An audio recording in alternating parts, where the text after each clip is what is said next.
My name's Andy Kahn, Director of Victim Services, Victim Advocacy for Crime Stoppers of Houston. So I want to thank everybody for being here, our media partners for being here. This story has touched a lot of hearts, not just locally, not just statewide, but nationally. I've been around a long time, some might even say too long. In my 30+ years of being involved in the criminal justice system, I have never in my life seen a defendant released on multiple bonds for capital murder in 2 different counties.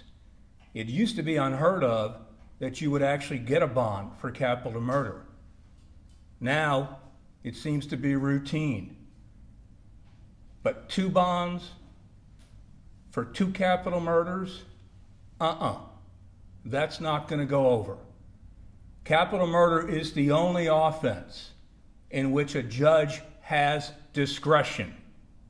They do not have to grant a bond. And yeah, I get $1 million bond. You're not going to make that, right? But we already knew that Devon Jordan posted a $500,000 bond in November, so it was not out of the realm of possibility that he might actually be able to post the bond. Yeah, it's kind of unthinkable to the average citizen, but in this day and age, it's happening more and more. There should have been a no bond. This was a no-brainer for a no bond.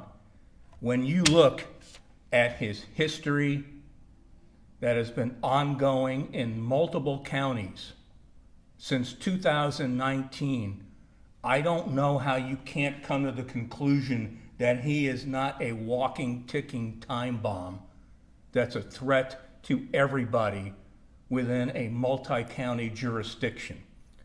Go back to Fort Bend County. You got an aggravated robbery with a deadly weapon charge, December 4th, 2019. He posts a $150,000 bond. Fast forward to Harris County. He gets 2 felony evading arrest charges April 14th. The notes in the court documents say he is a threat to community safety. He gets out on bond April 14th. Over a month goes by. On May 19th, Harris County Pretrial Services sends a bond violation report, May 19th, saying, hey, he's never reported. You do the math, April 14th to May 19th. Oh, and by the way, he's never had a GPS put on. That's 5 weeks. I guess they said you're supposed to come back to court. I don't know whether they actually located him or not, but the documents say you are to report to court May 27th, 2021. Do you know what happened on May 27th, 2021? That's the day that Joshua Sandoval was murdered. The same day that he was told to report in court, even though he hasn't done one condition. He hadn't even shown up. The same day. He's arrested for capital murder of Joshua Sandoval. He bonds out on capital murder. November 24th, 2021, $500,000 bond. Yeah, that's a high bond. But he's out. Meanwhile, back in Fort Bend County, his bond was actually revoked June 30th of 2021. Yet his bond gets reinstated in Fort Bend County. November, the same day, he posts bond in Harris County. I'm sorry, but if you're on bond for aggravated robbery with a deadly weapon, you're charged with 2 felony evading arrests and a capital murder, that's not enough? I don't know what is. So now he's out. So finally, he gets charged the murder of League City businessman Jeffrey Johnson, whom everybody recalls because that case really resonates with everybody here, because you're just going out to dinner. And you're followed all the way from the Galleria all the way to League City. That's a lot of following. You somehow managed to get in a gated community. Now you're charged with shooting and killing businessman Jeffrey Johnson. That December 17th, 2021. $1 million bond is set. Again, unheard of, unthinkable. But again, you had discretion not to grant a bond. It's clearly, it's there. So you know, even though it's a high bond, you still say, okay, we'll give you a bond, even though you're on bond for capital murder, even though you're on bond for aggravated robbery with a deadly weapon, and you're on bond for 2 counts of evading arrest, felony evading arrest. You had the opportunity to keep him there. This family, and I remember when they told me, and I said, well, yeah, don't worry about it. Yeah, I was wrong, and we're all wrong. So we find out, and they'll tell you how they found out. You know, there was no courtesy, they just found out. So he is out now on a total of $1,650,000 worth of bonds in 3 counties. He was also, if you might recall, implicated in the Galleria organized crime theft ring as well. He is a ticking time bomb. There is no way anyone in the public is safe while he is out here. And what in your right mind do you really believe that someone is going to show up in court in Harris County and in Galveston County to face a capital murder charge with the potential of actually giving the death penalty or life without parole? Come on. Another interesting note, February 28th, 2022, the court states that the defendant must report to the 185th District Court in Harris County, where he was originally given the $500,000 bond. Must report 24 hours if you do get released on bond in Galveston County, so that we can set additional bond conditions. I don't know what more you're going to set, because that was actually reset to April 28th. We feel it's imperative that the public be made aware. What's happened to this family, to the Johnson family, can also happen to so many other families. And that's a concern. And as someone who's worked with homicide survivors for 30 years, I can no longer tell anybody that there's no way they're going to make that bond. I can't give you that sense of security that I used to have anymore. And what kind of message are we sending out to the public, to the residents of Texas, Galveston, Fort Bend, and Harris County, that you can go and on a crime spree, taking lives, robbing people, and you could still get out? I haven't been this angry, and I get angry a lot.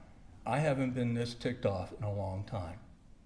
But yeah, this kind of resonates and hits home, and it should get a lot of people extremely upset, because the confidence in our criminal justice system continues to erode when you continue to enable criminal conduct over and over again. And that's the message that our judicial system is sending out to the public, that they are more concerned about the rights of defendants than the rights of victims and the law-abiding public. I'm going to have Joshua Sandoval's sister Amy come up and talk about her family and since what happened, which these found out. And and I'm so happy and honored to have met all of them, and they become incredibly close to us. But I wish I never would have met them. Amy?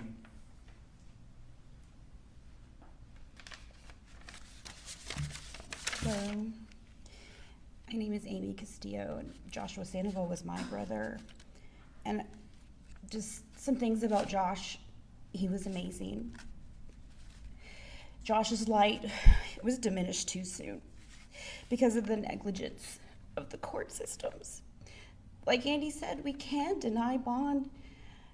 And it was just shocking to find out after he was arrested for the Galveston County murder that it was $1 million bond, even though it is very high. Why isn't it no bond? Because of our broken system, Josh's life is being honored in other ways instead of at his graduation or his wedding. For us, he died at 28 years old. It is time for us to fight back. And the judges need to face the facts and wake up. No bond for repeat violent felony offenders. Because I can't bring my brother back, but I am here to help other people not face the same pain that we have been facing. Something I carry around in my purse with me as a reminder. This is a picture of me holding my brother's hand hours before we had to let him go, and I held it that whole time, and I was talking to him and hoping that he could hear me.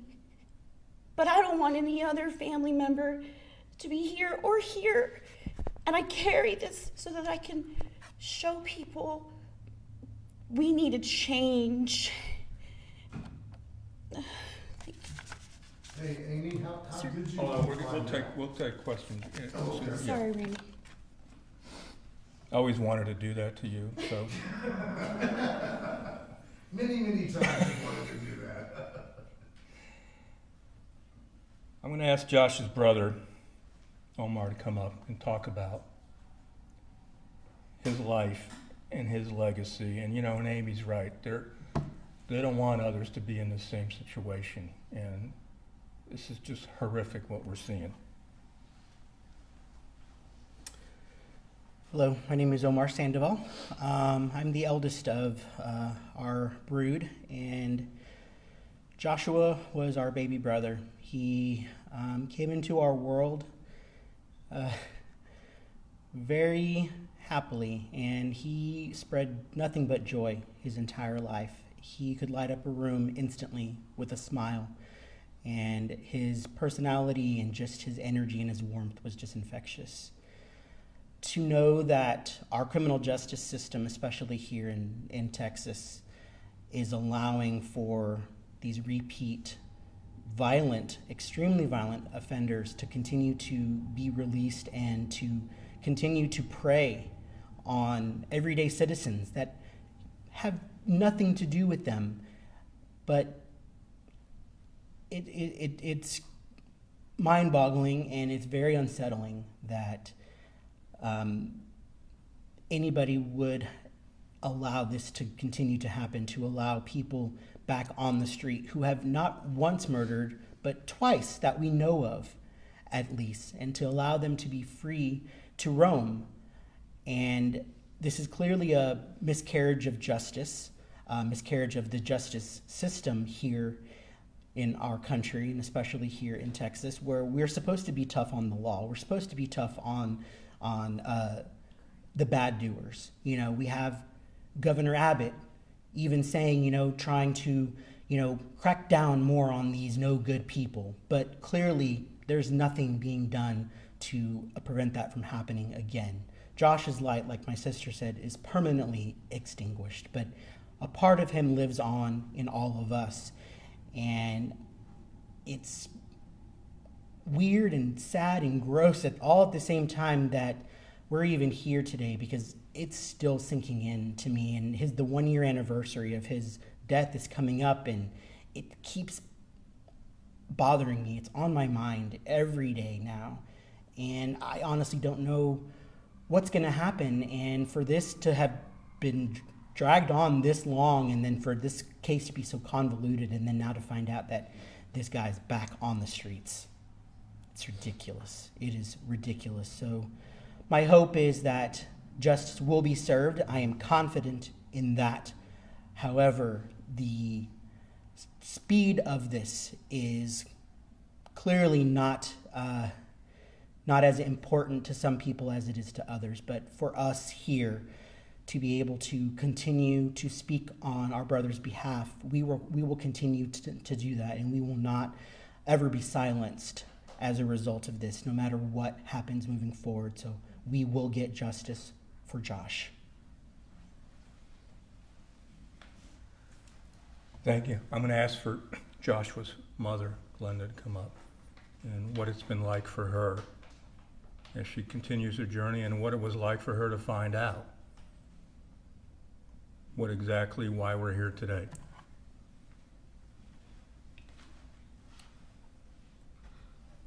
Things for me has been extremely tough. Joshua was my only son. I don't get a second chance to raise another child. He was the only one I had. For me to be dealing with this today, I'd rather be anywhere than to be standing here. Just to think that I'm really devastated. And the way that I found out this young man was released from jail, Vine was the one. I was just sitting in the living room, and it came up on my phone as a text message, and it let me know that he was out of jail. I was sitting there and I was just devastated. And I just told the Lord about it. I says, well, God, it has to be in your hand.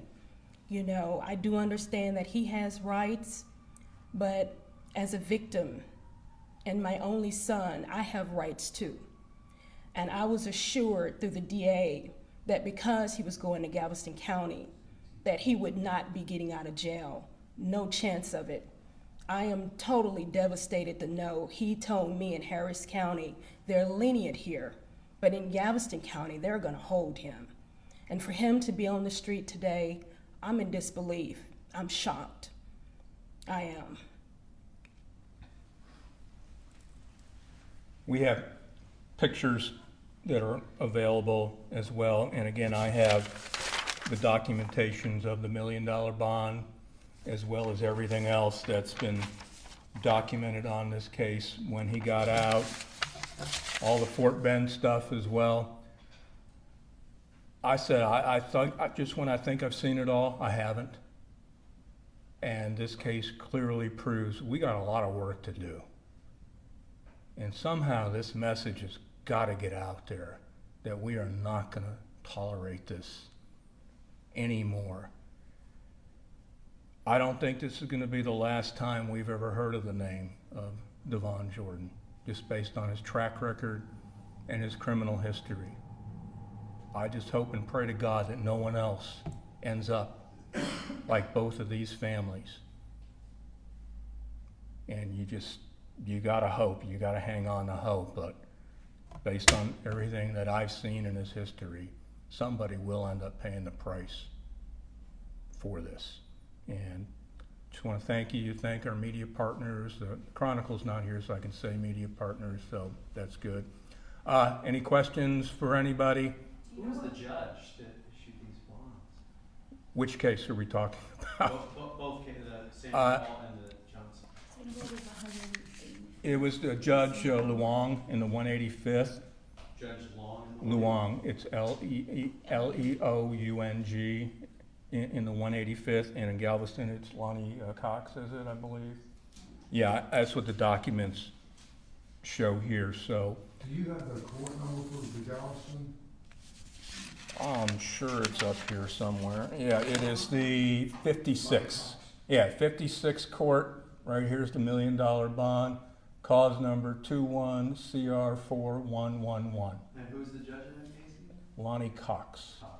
Do you know anything about the bond conditions out of Galveston County? Nope. Yeah, I have not seen it, but the last thing that was entered in the Galveston County basically indicated that, right here, that a case was held and allowed to be released. Right here it says, state's motion, this was yesterday, state's motion to impose additional bond conditions, result passed, not held. Status conference scheduled on May 3rd, 2022. Judicial Officer Lonnie Cox. Is there, you had mentioned that, he goes back to, I guess, the 185th in April, right? Correct. Would it be, I don't know if you answered this question or not, but would it be possible for that judge to raise the bond even higher to getting back behind bars? That's a great question. I mean, I can't, I'm sure they're aware he's out. I'm sure they're kind of stunned like we are. I don't know. I would certainly hope so. I mean, I would hope that they could take additional action.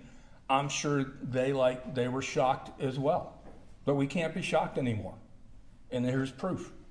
There's no guarantees anymore. Even if you said, I mean, I've never seen it, and you guys go back, you've covered crime, a long time. Have you ever seen anyone out on $1,650,000 worth of bonds in 3 different counties? My memory says this is a first.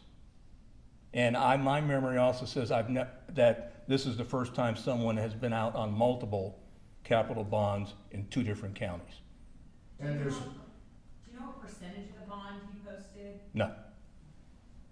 and there's more than 100, right? There's more than 100. You've got about 100, in Harris County, we know of 100, at least 110 defendants charged with capital murder who are out on bond. And again, that was unthinkable and unheardable a few years ago. Now it just seems to be routine and par for the To courts. your knowledge, is he the only one that has 2 capital murders?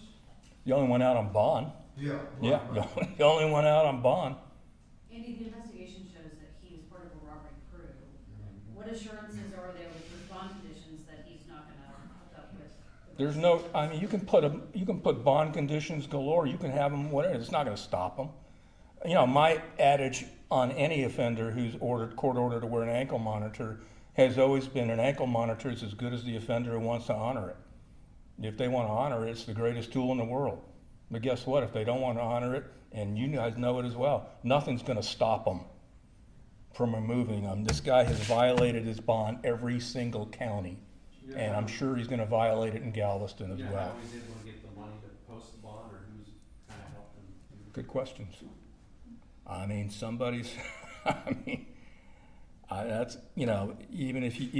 let's just say if it's 10%, that's what, $160 some odd thousand worth of bonds that somebody's, So for the family, are y'all in touch with the Johnson family? Have y'all, or any of the other families who are affected? We're not. Here, come on, join me. Got it. Yeah, I mean, I can't imagine what must be going through their minds today. Just like, Glenn says, you're sitting at home, and if they're registered for notification, I mean, it's not even, a human courtesy phone call, it's just this text. He's out. I can't imagine being the recipient of that, especially when you're told, it's not gonna happen. I mean, that's the ultimate sucker punch by our system. And have you spoke with anybody in Galveston? Still to this day, no one has even reached out to, I don't know if they've reached out to the Johnson family, but I know they haven't reached out here as well, so. Glenda, what would you say if you had an opportunity to speak to Judge Lonnie Cox in Galveston, what would you say to him? Well, I would always flip the tables and the thing that I would say personally, if it was your family member, would you want them, not getting the justice that they deserve by continuing to allow this person to get out of jail and walk free when you have the choice to put a no bond on the individual? That's what I would say. What about you, Amy? It's the same. It could be your family member next, especially with him walking around and he was already out on 2 felony bonds when he murdered my brother. So there is no stopping this criminal from doing criminal activity. Why would we keep thinking that he's going to do the right thing or they're going to do the right thing? It can be your family member. And that's what we're trying to say, because we never thought we would be here. I never thought that this would be how Josh's life would end. And it's crazy to think that you're safe because you're not. I think the most disturbing thing about your situation is the day he was supposed to be in court is the day Yes. he allegedly committed the murder. Yeah. So it's evil and it's insane. And the courts aren't recognizing that. So, Andy, Could I it see that sounds, picture one more time? yes, sir. sorry, Andy, it sounds, I mean, has shades of like Savannah Pascal there, where there's Good point. multiple counties involved with violent offenses. Is there an issue there? Is there like some, or do the judges have all the information when they're setting their bonds? Like, do they know that, you know, he had, an offense in Fort Bend County? Did the Galveston judge know that he was out on bond in Harris County?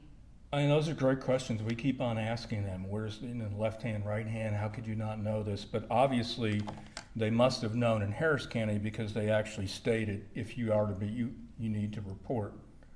So, I mean, we do know that Harris and Galveston County knew about both charges. Fort Bend, I don't know about, but we do know that they know it. And you know, going back again on his case, the fact that after he gets the 2 felony bonds in Harris County, 5 weeks later, you decide to file a report because he hasn't shown up at pretrial or GPS. Come on, why are we waiting 5 weeks for that? I mean, there's so many.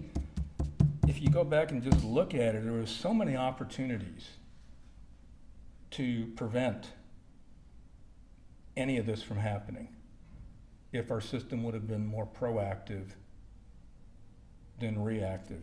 Opportunities were there, opportunities were not taken, and these were decisions that were made that are going to haunt families for the rest of their lives. It's just mind-blowing to me, this whole scenario here as well.